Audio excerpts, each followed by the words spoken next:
Hey, welcome to Dollar Views. I'm Brian Gillis. And I'm Stephen Montmanex. We're just a couple of Long Beach State film grads with a lifelong passion for cinema trying to put our money where our mouths are. And we decided to make our BAs mean something by giving our take on the latest film releases. Plus, any other media we've ingested over the past week. Whether that's the latest buzzworthy show, An album that's been on constant rotation, that indie darling no one can shut up about, a cute romantic comedy, or the latest Michael Bay masterpiece. we go over it all.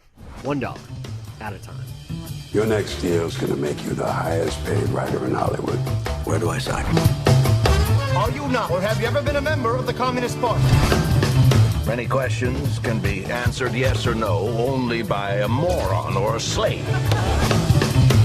No studio will ever employ a member of the Communist Party. Decent Americans feel that Hollywood is just a haven for overpaid traders. Hoodie. I got nothing to say to you. Hey guys, welcome to the first episode of Dollar Views since our domain buy. And if you haven't seen it, if you didn't hear it online yet, it's dollarviews.net. Let's get on with the show. Oscars are about to happen. We're kind of done with our best of the year list. You can listen to that episode as well. It's enough plugging for now. Let's start off with something different. Steve didn't see this one. I watched it on my own. Trumbo, the biopic directed by Jay Roach of Dalton Trumbo, the blacklisted writer. This is nominated for Best Actor for Bryan Cranston. Have you seen? I know you haven't seen this. Have you thought about checking it out? I did, but I haven't seen it playing anywhere. Actually, well, except for just this weekend. I don't know what to say about this movie. I wrote a review on Letterboxd, and that's basically how I feel. Great performances across the board. Helen Mirren, whatever the name of the guy that did Edward G. Robinson, he's also on not Seinfeld, on Sherlock. Just really good performances here. Louis C.K. Really? Yeah. But the problem is that this isn't a story that you don't know. Like, even if you don't know the name Dalton Trumbo, and I knew the name, but I didn't know what he'd done. He wrote both The Roman Holiday and The Brave One when he was on the blacklist. And that's what the movie's about. That was before that, wasn't it? Like, he's credited for... No, he's credited Roman now. Holiday, yeah. Yeah. Wait, he was taken off before? No, he's credited now. They've hence fixed that and given him the posthumous Oscar. I think he also did Spartacus, right? Yeah, he did Spartacus, but that's him. Yeah, Spartacus and also, what's the other big movie? Exodus, directed by Otto Preminger. And like all four of those movies are very big in the movie. But if you've seen a movie or if you've read about the witch hunt of the 50s in terms of communism and the House Un-American Activities Council, then you know what this is. It doesn't really add anything else to the conversation. It just gives a little bit more credence to one of the major players of the Hollywood 10. And I guess because of that, you could call it important. Like I said, if you don't have any knowledge of this real sad and bleak note in history, but that's what it's going for. It wants to be depressing and dark and sad, and it really wasn't great entertainment because of that. It was a little too heavy-handed for me. Let me ask you this: Is it? It just sounds like it's similar to. Was Hitchcock what it was called? The one with Anthony Hopkins. Very different. Like that had like a fun tone to it. Helen Mirren was also in that, I believe, playing his wife. Although it was more. It seemed more like a footnote in history that was interesting to see dramatized, but it wasn't, to me, it wasn't much that was special. Yeah, I mean, this isn't a special movie besides the performances. Like I said, like everyone in the movie is really good. It's not the greatest script. It's a very well-known case. It's done, like, even The Majestic with Jim Carrey. Yeah, with Jim Carrey. Frank Darabont. That does this in a much better way. Obviously, it's not going in depth. It's not about an actual person. But how they actually cover the court trial and the Congress and all that stuff towards the end of that film just much better, especially because of how the film carries itself in like the previous 2.5 hours or whatever it is, whereas this is just 2 hours of darkness, of sad times, of anger. So it's not a bad movie. It wasn't my thing. I can't recommend it. It wouldn't be a surprise if he won Best Actor, only because the Oscars like voting for movies about Hollywood, even the worser moments in their history.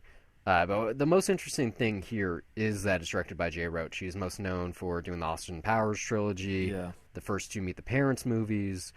He's The Campaign, very much so a comedic director. Well, he did God, what was it called? The HBO movie. Yeah, Margin. He did Margin Call, and he also did Recount on HBO. So yeah, wait, he did Margin Call? Yeah, I believe so. And so he has like oh no, not Margin Call. He did Game Change. Yeah, I was gonna say that I can't remember who that did. That was what's his name? The J.C. Chandor. Yeah. Yeah. We're gonna be talking about him on 2 Cents, by the way. So listen to that on Monday. So yeah, like he's best known for doing comedy, and it seems like there's a reason why now, because there's very little here that's funny, and it's just dramatic, and it doesn't really help. It's hard. I don't want to fault him though for just belonging in comedy. I mean, it's the same thing with Adam McKay, even though you could say Big Short is also a comedy, but it is a comedy. Well, that's an example of breaking out with into an something important else, tone. though. That's much more refreshing. But you see, Adam McKay, it still feels like him. It might be different subject matter. It might be darker and more dramatic, but it's still his flourishes. It's still just as funny for the same reason that his You other can films find the are. flourishes, but it feels very different. Like, if you never told me that it was him until the credits came up, I would have been surprised, and then I would have looked at stuff and gone, "Oh, of course." But I mean, there's still it's still There's enough not there groundbreaking, but still offers enough surprises, and it's someone that's trying to do something different from anything that he's basically pushing himself, is what I'm saying. What I'm saying is, like, it fits in the oeuvre of his work. Like, it still feels like something, maybe like you said, only if you know it's him, but it feels like something that he could have done. Whereas this, no. There's very little here that connects to any of Jay Roach's other stuff. I didn't see Game Change, or Recount, rather. They're both still on HBO Go. But I have a feeling that because maybe it's the same deal, like performances-wise, they're so good that those movies are great. As I've heard really good things, but this was a little too much for me. I couldn't get into it. It had some good messages. It had some really interesting closing archival footage of Dalton Trumbo himself. But really isn't a story that's important really to anymore.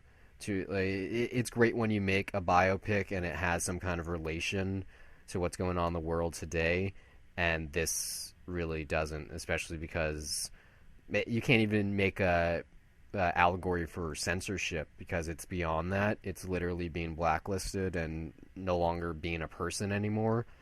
So if you like Breaking Bad and Malcolm in the Middle, and you want to see what Bryan Cranston does, in general. Exactly, then yeah, sure, maybe you'll like it, but I really can't recommend it. The guy I lost my virginity to was at my sex addicts meeting. I went to a few meetings because my therapist suggested that it might help with love addiction. What's your excuse? Some have suggested that I have a little bit of a problem staying faithful. We gotta just be friends. Okay, but then we gotta come up with a system. We come up with a safe word. We're having sexual tension. You pick it and yeah. Dick in a mousetrap. Yikes! What is that? Oh! That's awful. You don't like it? No. That's the one. What? Well, let's talk about a movie you have seen. I finally checked out Sleeping with Other People. Finally? I mean, you told me to see it about 2 weeks ago, something like that. Yeah. This was a huge hit at Sundance last year. It's Gary Sanchez production, well, actually Gloria Sanchez. They're it's more women, dignified. Yeah, it's like angled more for their female audience. If you don't know, that means it's Adam McKay and Will Ferrell. It's funny to say, though, that this is aimed more towards a female audience. I mean, considering it's mostly a male lead. I mean, well, there's two leads, but it's largely a male lead. I don't know. Maybe just because of the genre. I mean, even if it does try to toy with the conventions of the romantic comedy, it still is something that women are more likely to see, as much as it pains me to say that. Well, honestly, I don't know if I said this to you. I hesitate. I'm pretty sure I did say romantic comedy or rom-com, but it is. I really hesitate to say that. It has all the tropes of one, but I mean, the basic template this is a rom-com. I don't. It's a comedic movie not that has a romance way, at its center. This is very much so. The structure of rom-com modern... is guy gets girl, guy loses girl, guy wins girl. No. That's This not exactly what happens. This is 100% a modern day interpretation of When Harry Met Sally. That's exactly what this is, and that's why I liked it. Okay, fuck, you're right. It's the two people of the opposite sex who, for some reason, cross paths and then continue to, and then they end up together. I can't believe I didn't think of that. Fuck, you're right. Except this doesn't have the really idiosyncratic, between-the-scenes interviews with actual couples. It doesn't have those, like, really hilarious laugh-out moments separated by really dramatic stuff. Like, this has a much more... it's not as cynical, but it is more grounded in reality. It seems like something that could actually happen. Well, I think the big difference is I have an easier time buying Billy Crystal being in college, though, than Jason Sudeikis. Yeah, no, yeah, he looked that opening was absolutely laughably ridiculous. bad. Yeah, He for was both so of them. bad. For Well, no, even Alison Brie. Alison I was Brie, like, no, I could see that. What? No, come on. What? It was those more circumstances, possible. but the way it was done, it was just kind of like, no, that's a bit ridiculous. Yeah, how it plays into the story. Yeah. But I could buy, like, just from a physical standpoint, not the story, just a physical standpoint, Alison Brie looked like a college student. Oh no, she looked like a college student, but what she was doing, just banging on the door, I was like, come on. Like, this is it's a so flawed weird movie. just seeing It's something not... weirdly laughable, and then later on it gets very heavy when you have that time jump. It's like, oh, this is a good shit. rom-com. It's not a good movie per se. Okay, if you're not into the romantic comedy, you might enjoy this just because of some of the dialogue here. But I'm like, you said, like, check it out before the end of the year list. It wouldn't have made mine. Not even an honorable mention. Like I said, like, because it was hard for me to watch this, to be honest. Like, I have had a life experience very similar to When Harry Met Sally, and so by that nature, very similar to this film. But I still really enjoyed it. It still got me in stitches in a couple of scenes.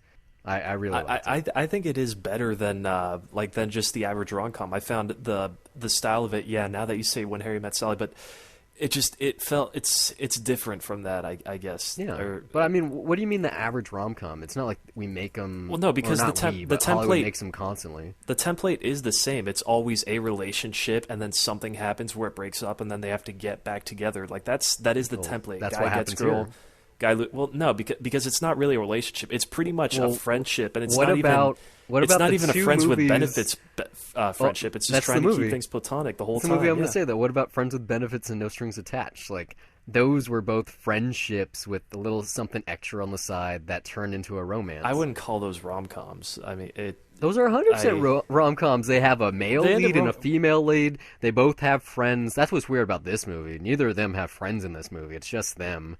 But, I don't know, this movie's kind of weird, even for having a female writer and director. The fact that you only see Jason Sudeikis in his workplace, and that's for something else that's going on with Amanda Peet. You never see Alison Brie with kids, besides at that party. You never see her doing her teacher thing. It's very much so the Jason Sudeikis movie with Alison Brie. Which is weird. Yeah, which, I mean, it's a bummer. She is the best character in the movie. She is so good. She is so good. She's, like, the word I use in my review is electrifying. Her screen presence is amazing. Like, I kind of regret not seeing Community now, just because she's so good here. Like, what else have you seen with? I mean, Community. That's different. That's much more. Like, this is good. Those, very dramatic. Those Smirnoff commercials.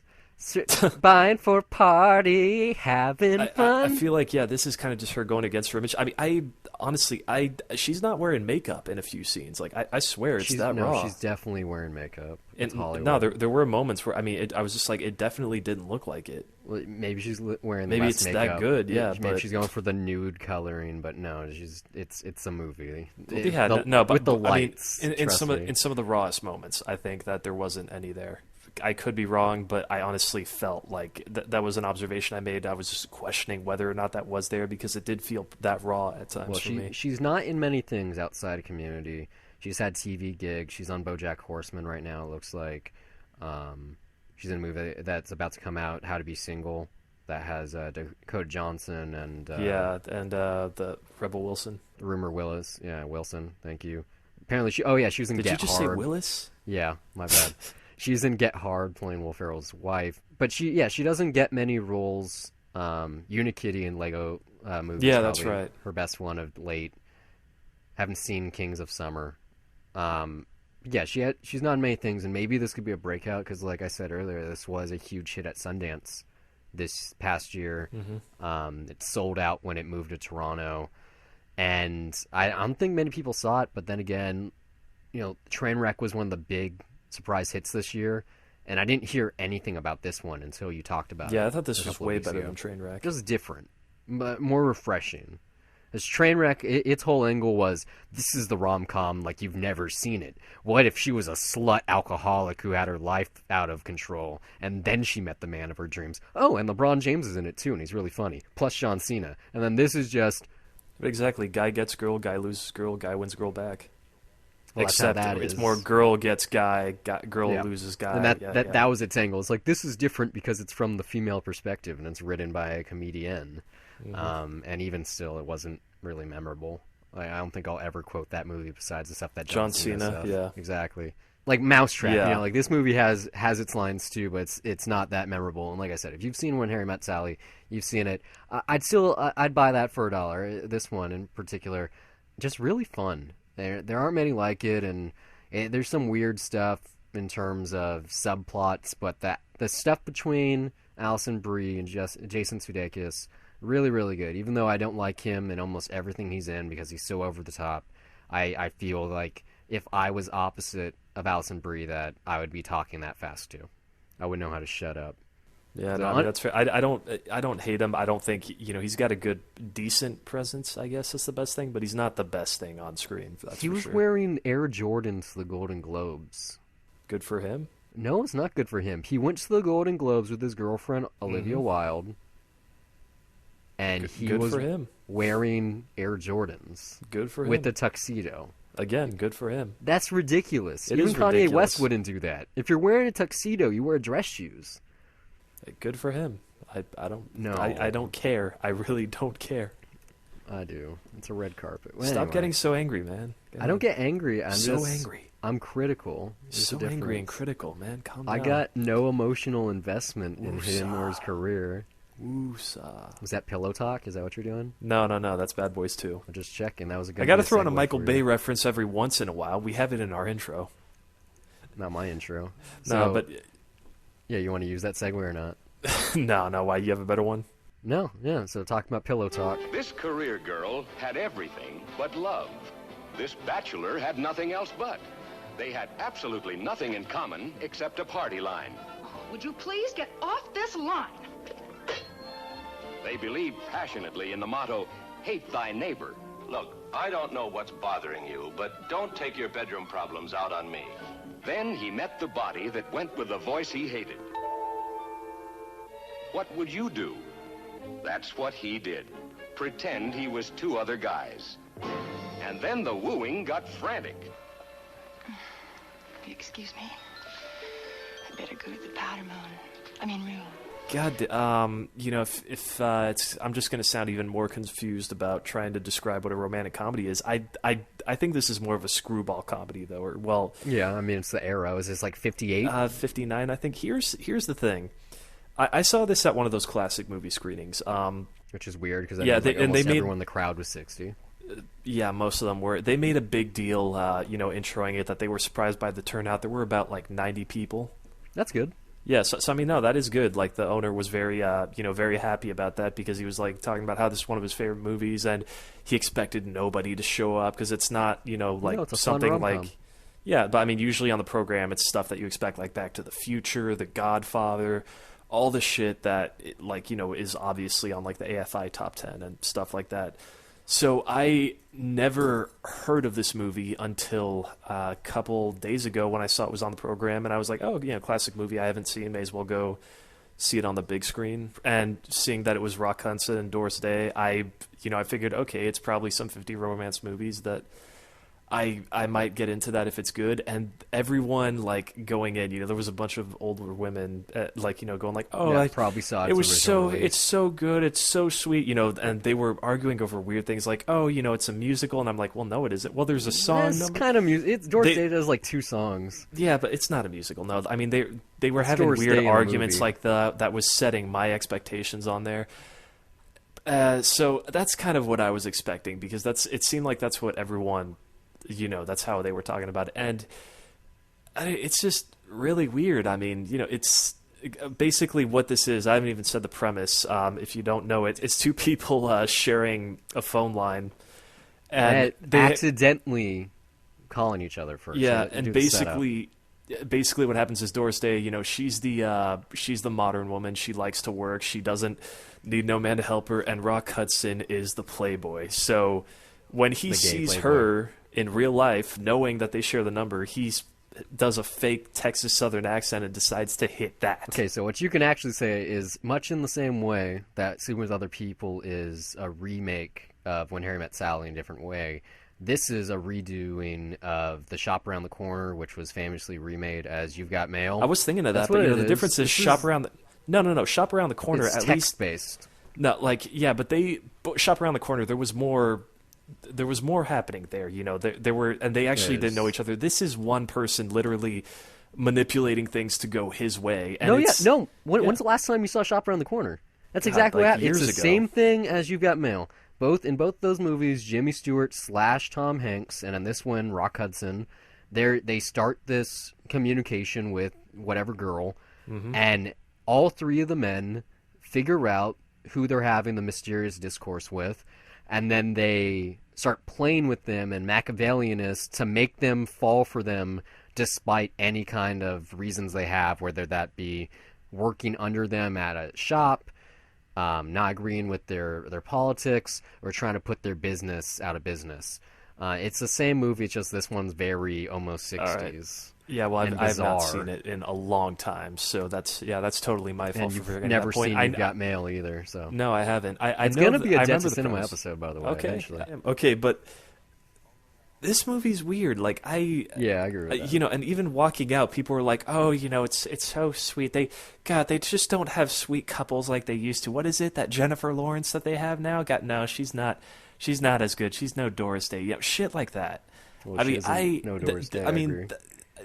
This charmed people back in the day. I guess I can. Well, this movie that. is just racy enough, just fun enough, while still having a romance that you can root for. Like, it has that. I don't think, from a modern perspective, no, I don't think you can root for it. It's totally manipulating. I mean, you have to look at it. Spoiler: when you get to the payoff at the end, it's literally looking into each other's eyes for 3 seconds and going, "I love you." Yeah, that's the thing. It's fun watching them go against each other and play off each other, but I wouldn't call them romantic leads whatsoever. I really want to say though that this is kind of supposed to subvert stuff like Shop Around the Corner. Now that I'm thinking about it, because Rock Hudson, he's a gay lead. Yeah, but I mean, everything that he did tend to subvert the Hollywood norm in some way. Giant, he played the racist, yet prejudiced dad, and that's part of his arc in that movie, is overcoming that. That movie, fucking groundbreaking, especially for its time. That's still a great movie. You have to see that.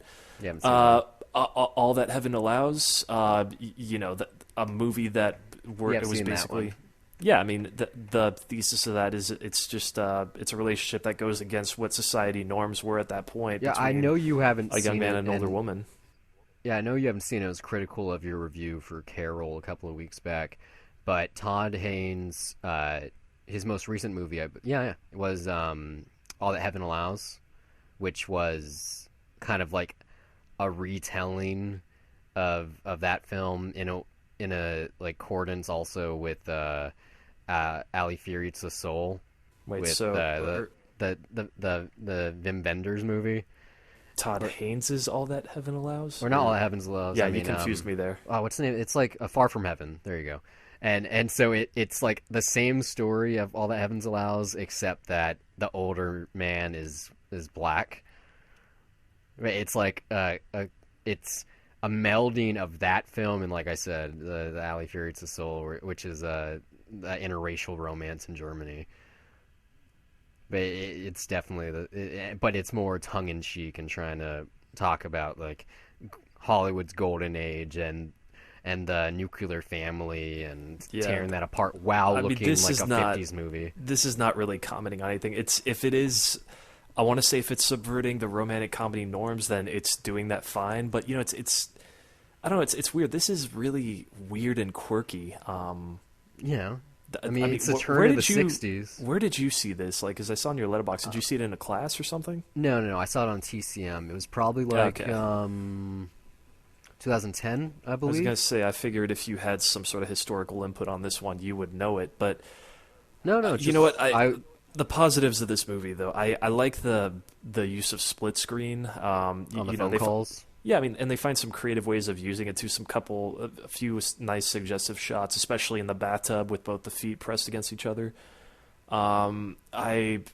I guess, like I said, I like the humor of it. It is funny. I mean, there's a great gag revolving a gynecologist that reoccurs, and it pays off greatly. But man, I don't know. I guess it just doesn't hold up for me. I mean, there's definitely some sexism. It's funny seeing.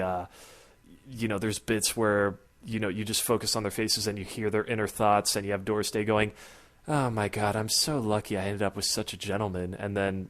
You focus on Rock Hudson, who's like, "Yeah, buddy, gonna get some tonight," shit like that. I mean, that stuff's funny, but then it's also just, I guess, from a modern perspective, a little troubling. It's the golden era of Hollywood, and it's the changing of the era. Like I said, what's specifically troubling for me is that because I went in expecting a romantic comedy, I'm thinking in the back of my mind, this is a movie where they're supposed to get back together. So how the fuck do you redeem yourself from this? And it's.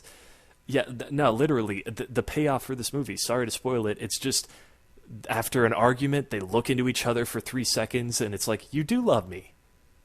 And that's it. That's how they get married.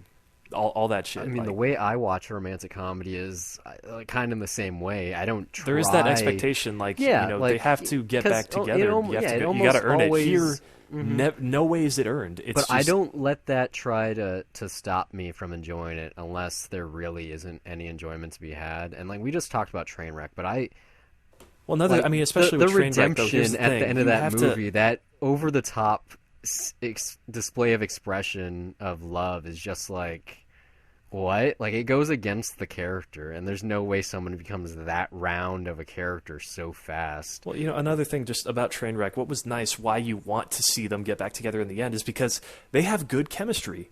Yeah. That's the thing. When you see good chemistry on screen, you see a relationship that's working. That's what the audience likes. Here, it's not chemistry. It's combative the whole time. There's never a moment, even when he's faking it, he is, just to try and get in her pants. There's never a moment that's genuinely sweet. It's usually... Even people In fact, it's played for laughs, too, that he's going to get in trouble when someone else is, singing, you lied. Chemistry doesn't mean one thing. Even if you hate someone and you're a rival, that's still a form of chemistry. There's a reason why you rub each other the wrong way. It's not X plus Y equals Z. It's X plus X equals go fuck yourself. And that works as well. But I definitely agree with you. I haven't seen this, like I said, in 6 years or something. And being such a fan of You've Got Mail, it was kind of weird for me to see something that was basically a precursor to the same story. And You've Got Mail is done. It's a masterful romantic comedy. I've never seen something as good as it as a pure romantic comedy. I love 13 Going on 30, but that has some magical elements going on. It's a coming-of-age movie. It's a nostalgic completely unrelated movie. to this, but... Yeah, I'm just saying, in terms of great romantic comedies. And, yeah, even, Sleeping with Other People, for how much I liked it, it's not one of those, tell your mom about how good it was type of things, and neither is Pillow Talk. But I think you just got the short end of the stick because the old ladies before the screening and the theater owner were kind of building it up to something special. And while I do think it's a good movie and it's interesting and, you mirrored these thoughts, it definitely isn't, like I said, something to write home about. It's just one of those interesting movies from a time where there probably wasn't much else like it. And so that's why it's important. Plus, Rock Hudson's untimely passing and Doris Day being an icon. That was in the 80s, wasn't it? Yeah, I mean, that was I'm just saying, he died young, and he was one of the first people to die of AIDS as a celebrity. And which was, I've mentioned a couple times now, it's a surprise because people didn't know he was a gay actor, which is really interesting because he always played the leading man. Yeah, but I mean, I gotta say, just that experience, that probably colored it. But at the same time, it was nice seeing it with an audience because, specifically, it is funny. And it's nice having those laugh out loud moments with the crowd. Yeah, so I mean, it's good for that. But I don't know. I guess maybe just watching it in a different time that colors certain things in there too. And it's what I mean. Oh, yeah, it's just weird. Yeah, a lot of it does come off as. as sexist, mainly just because watching it as a romantic comedy, you know that if the payoff is supposed to be that they get together, you got to redeem that, and it just didn't for me. But I still think it's worth checking out. Good. Let's talk about TV. I watched the CW's DC Legends of Tomorrow last night. It was surprisingly good. Like, the production value alone was really impressive for a TV show. Like, maybe it was because it was a pilot, it's going to get worse from here. But, like, wow. Like, I'd seen, I think, like, the first 4 episodes of the Green Arrow show. I know it's gotten better over the last 3 years. I saw the pilot for Flash, and I saw, like, bits and pieces of another show of that. And so I've told myself, you know, like, I can't get stuck on a CW series after watching Smallville for a decade. But, like, seriously, like, they have a whole... This show is based on the premise of time travel. So there's, like, a Doctor Who angle going on. There's obviously the DC properties, like Hawkgirl and Hawkman and Firestorm and some other ones. And so it has that, and obviously any kind of baggage they're bringing from either Arrow or The Flash is also there as well. But really interesting, like, big cast. I think I'm going to watch it next week. Like, I want to see where they go with this time travel stuff, because it was really fun. Like, and the scale was really impressive for a TV show, especially on a network. Like, this isn't something you're going to see on ABC. Like, even Lost, for, you know, how much money that show had. Like, it's just the special effects here. Like, it's not like Doctor Who. Like, they actually look good, and, like, when people are flying, you almost buy it, you know? So I even though I've only seen the pilot, I definitely buy this for $1, especially if you watch their other CW universe shows and you like that stuff. What'd you see? Well, talking about Trainwreck earlier, I did see the Amy Schumer Live at the Apollo comedy special on HBO, which came out way back, I want to say, like, October. Mm-hmm. Yeah. I mean, you know, not to laugh out loud for me, but there is quite a bit of funny stuff there, so I guess it's worth checking out. Yeah, I think I saw like the first 20 minutes of that and turned it off. It wasn't funny for me. Did you hear about? Yeah, I know she's accused of joke stealing. Yeah, it's like, what? Like, why would that even be a thing? I don't even. That's something that happens when you're famous. Yeah, everyone has gotten accused of it. I hear this stuff all the time, and it's just, I don't take it seriously. Even whether it's good, like, comedians or people that are getting overexposed. I mean, you know, she's gotten so big now that she has an audience that just hates her. That, like, just can't stand her. So it's, I know, like, people are just finding her obnoxious. Whatever, you know. She can be funny, whether it's Trainwreck or I mean, I've seen some good sketches on the show, and the stand up wasn't bad. I wouldn't say rush out to it, but it was good to have it on in the background. And literally before we started recording, I saw the Gary Shandling episode of Comedians in Cars Getting Coffee, and you know, if you watch that show, it's another thing that's nice to have on in the background when you're busy. Seen a couple episodes. Yeah, no, it's I don't know if you saw the one with Obama was actually much more interesting than I thought it would be, and actually it was pretty funny too. I saw the Jay Leno one, which is pretty good because they had 2 episodes.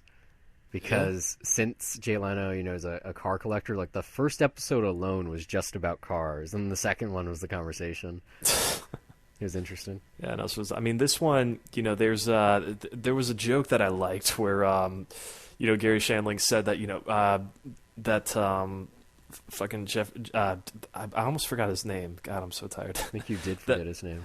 I would have felt so bad. Yeah, that Jerry Seinfeld should pop up in one of those Matthew McConaughey commercials for the Lincoln. What's the big idea? He's not even looking at the road. They were playing it exactly like that. It was pretty funny. They also walked on a soundstage and on a sitcom set and just did their own thing while no one else was looking, and set up like a sitcom situation of, well, we both want to date the same girl, and it was kind of like funny stuff. It's You say sitcom situation, situational comedy situation? Yeah, I said that. Okay. For the record, listeners, I know it's no excuse, but we always record this show pretty late, and I'm exhausted, and we were talking for like 3 hours before we started recording. 2 hours. It was pretty long and exhausting after a long day's work. They don't care. In my defense. In my defense, no, that's kind of all I got. I'm not watching as much as I would like to this week. Well, I neither want am to see I. it, man, I mean, 3 today, but then I just got busy, so I got to try to get to that next week. I mean, we're already talking about TV. That's not something that really happens on the show, so I think they can understand that we've kind of run the gamut on what's available at the beginning of the year. I mean, it's January. It's not like there's many movies coming out. Well, we've been busy too, but we've been very busy revamping this show and come up with ideas for them. I did listen to a lot of music, way more than I have in a long time this week, as kind of a lead up to Kanye West's release of Swish on February 11th. So I've re-listened to like 4 of his albums. I've heard the 3 new Good Friday tracks, like I don't know how many times. I'd say 10 each. Really good stuff. I can't wait for his new album. I don't really have a critique there, but I did listen to some podcasts. I checked out KCRW's The Business, which is done by like the editor of TV Guide and THR, and it's an interesting format. I mean, obviously because they have legitimate connections and whatnot. What they do, it's kind of like what we do on 2 Cents. Like they talk about business for, I don't know, like 10 minutes or something, and then they're just way more articulate on it. Well, it's easier. They take like one point, like. They seriously talk about like 1 or 2 things, and that's it. And all they do is give their 2 cents on it, whereas we cover a lot of ground for almost 2 hours. But so, like I said, they talk business for like 10 minutes, and then they get whoever they're interviewing. Their very first episode of the show I listened to, because they got James Ponsoldt and Jason Segel, and they're talking about the end of the tour. And it's really, really good. I really recommend it. And then I also heard an episode that they did a couple of weeks ago for Victoria. So they got Steven Schiller and Lai Costa, the director and star. Really good episodes. Really good, really short podcast, like 20 minutes each. Just one thing real quick. I forgot to mention this, but I did finish that book, although, of course, you end up becoming yourself. The one that the end of the tour is based on. Yeah, really, I would buy that for $1, because, of course, I love the movie, but, it's nice reading these transcript conversations, and then also there's more to it. They also talk about movies, which for me was fun to read. It was cool to see that David Foster Wallace also does not like Jurassic Park. Really? Like I don't, even though I wish that they got more into it, but they praise the T-Rex attack and other details, and other things that Spielberg does. I mean, that's, as a film lover, that stuff's fun to read. It's interesting seeing how the context of the things are different in the movie, like especially in the conversation. Or like I got the sense that things were more casual, and then things are much more heavier and dramatic. But I mean, it just makes me appreciate that script more. Also, I really just got a kick out of seeing that, that scene where he's going around the apartment in the end of the tour, just like listing everything that he can find. Was this Alanis Morissette? No, like when he's just doing it on his own. He's making the notes. That's actually in the book. I was surprised to find that there, and I was happy to see that. But then I think Dave Wallace was actually in the room when that happened, because he breaks it apart there, the way it's written. But yeah, the book's definitely worth checking out, especially if you love the movie. And it's a nice. There's a lot more. I'm not going to say the movie's better or the book is better. It's just the book has more, because that's the actual conversation. Well, yeah, it's a book. The book always has more. Yes, I mean it's just nice to get more out of that. So next you have to do Infinite Jest, right? You should try. I mean, look, if you, even if you don't like it, if you actually buy the physical book and use it as a weapon if someone tries to break into your house. It's like 1,300 pages of. I actually God. I do have the paperback actually. So. Oh, that was a mistake. That thing's gonna fall apart. Thanks for listening. We hope it's been a pleasure. If you like this show and you want to hear more of our wonderful voices on a weekly basis, check out 2 Cents. I'll recap what's happened in film, TV, and tech news. We're also on Debt to Cinema, where one or both of us crosses a title off our list of shame. You can find all of our content at dollarreviews.net. Follow us on Twitter or like us on Facebook at Dollar Reviews. We're available on iTunes, YouTube, TuneIn, Stitcher, and constantly looking to expand to other platforms. If you listen somewhere we're currently not available, you'd like to contribute some talking points, send a Debt to Cinema request, or even if you just want to laugh at us, you can do so by reaching out to us on social media or send an email to brian@dollarreviews.net. Or you can email me as well, steve@dollarreviews.net. You can follow me personally on Twitter at Brian Gillis. That's BRYONGILLIS. And now you know how to spell the email, too. And also under the same name on the lovely site Letterboxd, which acts as my film diary, where I rate films I'm watching, write the occasional review, and even sometimes compile lists. You can also find me on Twitter at S_MTX, and also follow my film diary at Letterboxd under the same name, where I log everything I watch, and sometimes write brief reviews. That's it for this week. Until next time, keep the change.